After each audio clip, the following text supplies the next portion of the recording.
Video ni untuk orang yang berniaga. Adakah produk kita tu bagus ataupun makanan yang kita jual tu sedap? Adakah bagus dan sedap itu satu kelebihan? Sebenarnya produk yang baik atau bagus atau sedap itu bukan kelebihan, itu adalah satu kewajipan. Macam kita solat fardu 5 waktu, itu benda yang wajib. Tak menyebabkan kita lebih daripada orang lain pun, itu benda yang wajib. So soalan dia, apa yang menyebabkan sesuatu brand atau sesuatu produk tu lebih daripada orang lain? Saya belajar ada 3 benda. Yang pertama, apa yang orang nampak.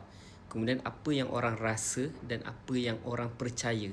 Nampak maksudnya dia berjaya tarik perhatian lah. Dia viral. Dia ramai orang beli. Kemudian dia ni dipercayai. Social proof, ada testimoni, ada success story. Dan orang rasa. Rasa ni orang rasa happy, orang rasa gembira bila pakai produk tu. Orang rasa macam dia naik level. Rasa macam artis gitu kalau pakai produk tu. Jadi 3 benda ni memang saya sendiri pun tengah struggle untuk jenama Syurga Firdaus. Terima kasih tonton video ni. Saya buat video ni dalam cabaran menghasilkan 100 video mempromosikan jenama Syurga Firdaus. Jenama yang mengangkat gaya hidup Muslim dan menjual produk berkaitan.